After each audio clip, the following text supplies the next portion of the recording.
The metaverse is coming, but is your CPG brand ready for it?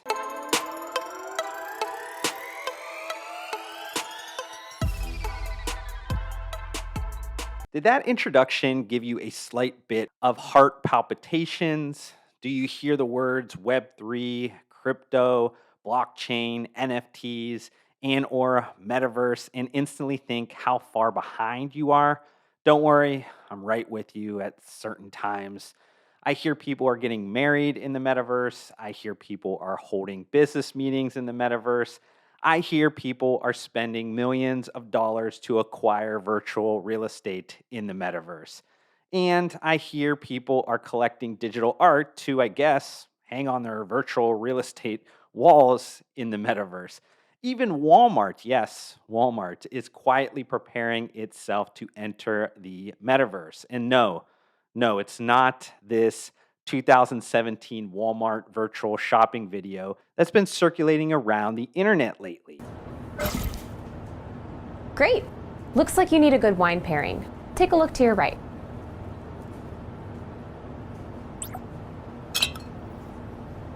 Your age has already been pre-verified through your profile, so no need to wait for an ID check. Just place the item in your cart whenever you're ready. And finally, what was maybe the most eye opening to the mainstream public was the fact that Facebook changed its name to Meta. That made the word metaverse almost instantaneously shoot up the Google search rankings, making the metaverse one of the biggest topics in business today. But does the metaverse actually even exist right now? Before we get too deep into all things metaverse and what it could mean to the CPG industry, I do want to thank the sponsor of this content, Ghost Energy. Personal favorite flavors of mine include the Sour Patch Kids Blue Raspberry and the Warheads Sour Watermelon. You can learn more about these great tasting energy drinks at ghostenergy.com or grab a can at fine retailers like GNC, The Vitamin Shop, HEB, Quick Stop, Racetrack, and many more that's listed on the website. So I guess I should take a few giant leaps backwards and start by defining what a metaverse even is. While definitions of the metaverse are changing constantly, I'll utilize maybe the most widely cited definition by the venture capitalist Matthew Ball. The metaverse is a massively scaled and interoperable network of real time rendered 3D virtual worlds, which can be experienced synchronously and persistently by an effectively unlimited number of users with an individual sense of presence and with continuity of data such as identity, history, entitlements, objects, communications, and payments. The word itself was coined by author Neil Stephenson in the 1992 science fiction novel Snow Crash. In the book, he implies that it's not just one app, device, or experience, but an overarching system of apps, devices, and experiences. These definitions hold a key point into why I'm saying the metaverse is coming and not that it's already here, despite almost everything virtual suddenly being called the metaverse. These are just walled gardens. Say you're in a Nike fitness centered experience within Roblox, you get motivated to physically take your workout up a notch. Right now, you can't seamlessly start using your Peloton in Roblox and meet up with your friend for a workout that just so happens to be using Oculus VR headsets while playing a gamified boxing workout. To make this happen, you'd need interoperability or just the working together of many virtual worlds. This is the missing piece, the huge missing piece in the ideal metaverse vision. But getting rival companies to merge their products into a single metaverse would require a level of cooperation and openness for which today's technology gatekeepers don't seem interested in working together to achieve. Does the metaverse maybe make more sense on the blockchain? Maybe, but even that idea has its limitations right now. This idea of the metaverse is still very early and is constantly moving. So, recording this in January of 2022, I can say that we know very little compared to what we don't know yet. That being said, what you shouldn't do while listening to me is quickly dismiss the metaverse concepts as novelties.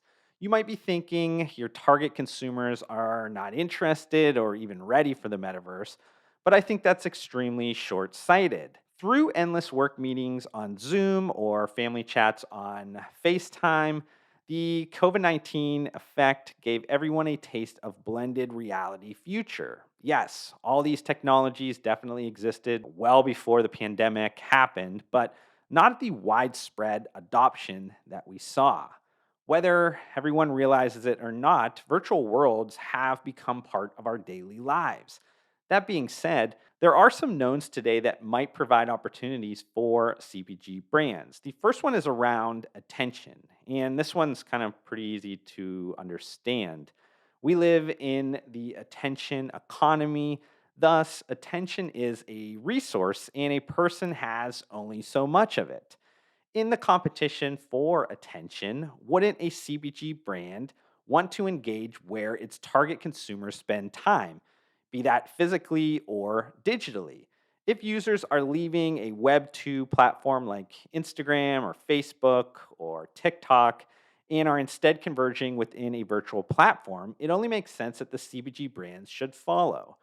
The fact is, standing out is never easy, and it's becoming even more difficult recently in our world of media abundance.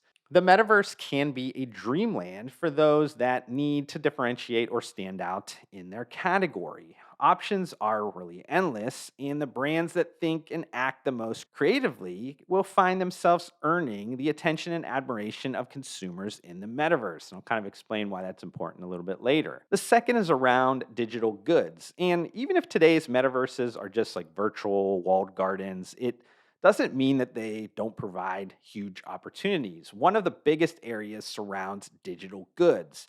Consider the physical world's social construct that your clothing, your appearance, maybe what you eat and drink daily, what you buy overall, maybe the car that you drive, maybe the type of house that you bought, all of that matters. Like it or not, all of these things quickly give others an idea of what they should expect from you. That doesn't stop in the virtual worlds. And I argue that social currency will matter more in the metaverse. That might be why luxury fashion brands have been one of the biggest adopters of creating digital goods. They know that an avatar wearing Gucci, whatever, still matters. The good news is that anything designed for the real world can relatively easy and with limited cost be transitioned to this idea of the metaverse and infinitely reused and iterated upon.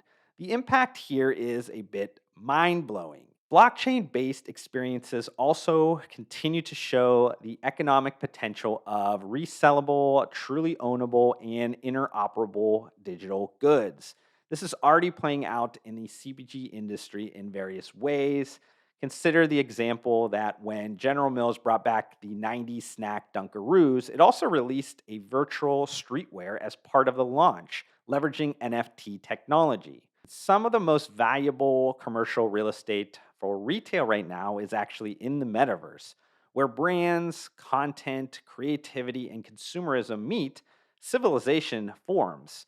So, if history has a lesson to share, it's that in a world of network effects, timing is an essential ingredient. The COVID 19 effect accelerated the need for the third place. And no, not another physical Starbucks location, but a social and immersive virtual ground separate from work and home.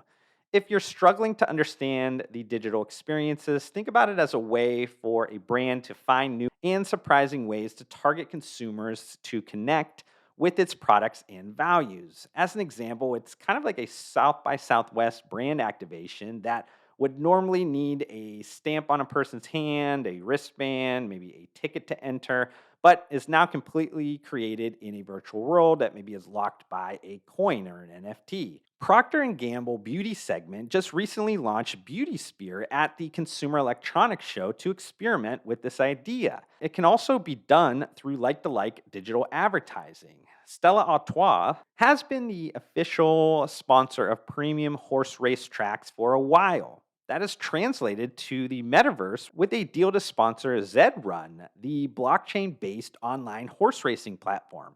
These digital experiences could be extremely valuable to legacy CPG brands that have recently struggled to reach and connect with certain audiences. For instance, many of them try to efficiently make an impact on younger generations. And the metaverse gives these legacy CPG brands the opportunity to create new brand narratives and original virtual world and characters. By effectively and authentically becoming a part of the metaverse, CPG brands can execute strategies to not only become noticed by younger audiences, but to change the perception of their brand among this much valued customer cohort. And then finally, and quickly, I just want to kind of talk about community building. The audiences that are engaged in metaverse based platforms are among the most loyal and passionate of audiences. The key, though, for long term success of community building is to focus on consistent authenticity and bringing something meaningful to the user experience.